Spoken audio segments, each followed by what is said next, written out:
Welcome into PFF HQ. Austin Gayle here with senior analyst Sam Monson. We're diving into the Dallas Cowboys, continuing our State of the Franchise series. I want to start in the offensive line. Returning starter Travis Frederick makes this offensive line significantly better, and they have some other pieces that if they can take the next step in 2019, this can be the offensive line of old, one of the better offensive lines in the NFL. Yeah, I mean, the three best players on this offensive line from when they were the best group in the NFL are back in business. Travis Frederick, there's question marks about what exactly he will look like in 2019, having missed the entire season a year ago. That's something to look for.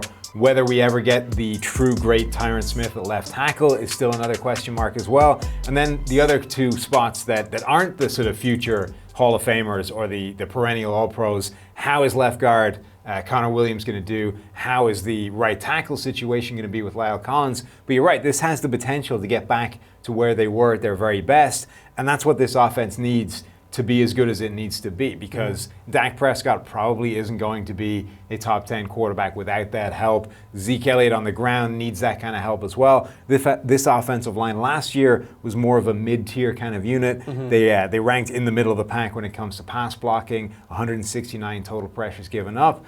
Can they get back there? That's the interesting thing for this group. Dak really needs, and you spoke to it, a good supporting cast, and that starts with the offensive line, improved receivers. They added Amari Cooper last year, and then also a running back that's playing well and running the football effectively. That's offensive line, and that's Ezekiel Elliott on the field. So that offense will be improved with Travis Frederick added, and obviously those steps going in. Going to the defensive side of the ball, the trenches. DeMarcus Lawrence got paid. He's easily their best pass rusher, but outside of him, there's not a ton of premier talent on that defensive line, specifically from a pass rushing perspective. Yeah, they did add some interesting players though this offseason that makes that group, more intriguing than it has been over the past couple of seasons where it's been clearly DeMarcus Lawrence and basically nobody else. Now they've added Robert Quinn, who had a little bit of a resurgence as a 4-3 defensive end. That is the position that he should be playing. He should be at least able to add some kind of pass rush.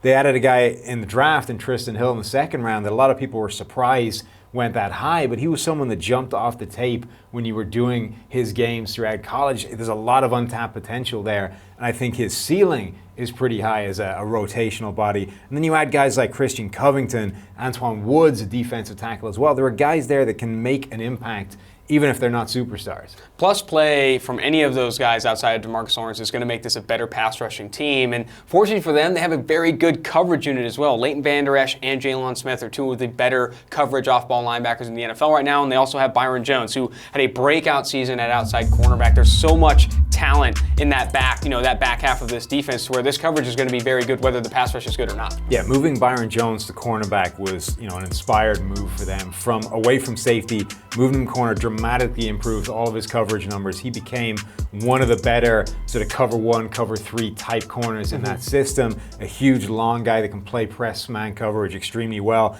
Didn't have the interception numbers, so a lot of people don't necessarily appreciate just how good he was, but made a ton of plays on the ball and really didn't allow much into his coverage. If he takes another step forward in year two playing that way, he could be something truly special. We love Byron Jones. We love this coverage unit, and we're kind of expecting improved play on both sides of the ball in the trenches, defensive line and offensive line. That's kind of where we're at with the Cowboys. For more content like this, go ahead and subscribe to PFF's YouTube channel, or go ahead and go to the site at pff.com.